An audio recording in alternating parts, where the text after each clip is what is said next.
in today's episode, it looks like that got counteracted, as we have now learned that the God Box is actually a real thing, and the contents that are inside of it... Wait a minute. Hold on a second. I think I have a theory.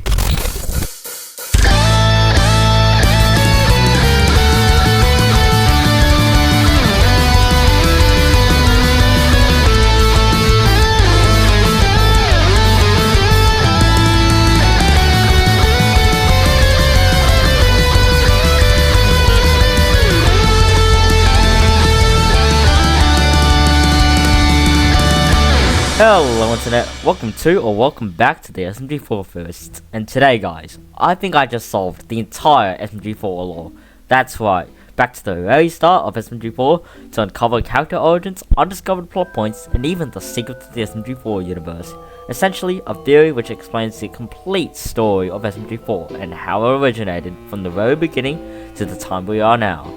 But such a huge task is not so simple, because just remember, the lore of SMG4 isn't all consistent in that, but however, by connecting the dots of the story, of what the story might be telling us, we can analyze our way to solve it all. So, this means that we need to do a lot of analyzing through the lore of SMG4. And what better place to start by analyzing the lore of SMG4 than to look at the biggest clump of lore in the SMG4 channel. You guessed it, the Genesis arc. You see, the Genesis arc is a clear source of information of the question we want to answer today. Some plot points among the series which really can be combined to solve the entire lore of SMG4. And one thing which the Genesis arc really goes into detail with is the origins of SMG4 and its universe. That means that the Genesis arc is basically the very beginning of the story of SMG4, where it all started. And one very unique character which we will be looking at today is one of the 4 meme guardians, SMG4. The reason why I say unique is because the character is heavily related to the cosmology lore of SMG4, which explains the very secrets of the universe. Sure, there are other meme guardians to talk about, but SMG4 is the more important one here, as it's best to start the story with him. And by knowing the Genesis arc in relation to the character SMG4, a very specific set of questions come to mind. Who is SMG4, and why is he here? Why should he be brought to this universe via a Guardian pod? Well, to begin the chapter of the story of SMG4, we will need to take a deep dive into SMG4's character origins. To put this on paper, there has been shown to be 4 Guardian pods: SMG4's Guardian pod, SMG3's Guardian pod, SMG1 and 2's Guardian pod, and SMG0's Guardian pod. All of these pods seemingly hooked up to one computer. SMG4 and SMG3 are taking place in the world of Super Mario 64, SMG1 and SMG2 are taken to a game by the name of Sputnik's Great Adventure, and SMG0 is taken to a game by the name of Mage. These SMGs are essentially the meme guardians of these games, each guardian having a similar design to their avatar. Now, straight to the bat, this already raises a significant question. What is the purpose of these meme guardians, and once again, why are they here? To answer these questions, we need to analyze an episode which specifically explores the origins of SMG4, which is literally called SMG4's Origins. Basically, this episode already answers the question of what exactly the meme guardians are, the characters designed to make memes of certain games. The same seems to be true for SMG1, SMG2, and assumingly SMG0. SMG3 is a little different though, as he was supposed to end up in the internet graveyard to help with the meme life cycle, but glitched into the Mushroom Kingdom. They're basically just separate programs running within a computer to automatically generate meme videos. But then this raises another question. Who are these meme videos for? Well, obviously it's the man in the chair, Luke Loventricle. He's basically the guy behind it all, creating these super cool meme videos for us to watch. And this leads me to the next chapter of this video. Glitch is canon. Yep, I'm saying that glitch productions is an actual canon thing within the SMG4 universe. This argument is immediately proved correct, as we clearly see in the glitch productions studio with the logo in the Revelations movie. But if the glitch production show is clearly canon within this universe, what about the SMG4 channel? Well, my answer to that is simply the SMG4 channel quite has to be a channel within the SMG4 universe. This is proved in the YouTube arc, where SMG3's actions against SMG4 clearly makes a change to the actual SMG4 channel in real life. One example of this being the temporary banner change. For SMG1, 2 and 0, they probably used to have a YouTube channel, but obviously it got deleted due to the destruction of their universes in the Genesis arc and the Revelations arc. All of this information leads to the conclusion that the SMG4 channel in the show is canonically the same as the YouTube channel in real life. Not saying that there's actually a live simulation on Liquid Vertical's computer in real life, that would be stupid, but rather it's just fictional. A show which makes endless memes via some computer games and some character files which are SMGs to entertain us, the viewers of SMG4. But we have still yet to uncover the details, the smaller bits and parts which we need to analyse in order to solve the complete story of SMG4. And for that, well, just follow me up to the next chapter of this video. Alright, so we're probably up to the point in this theory where we can use the information which we have discussed to solve the lore of other areas in SMG4, one of them being the entire lore for cosmology.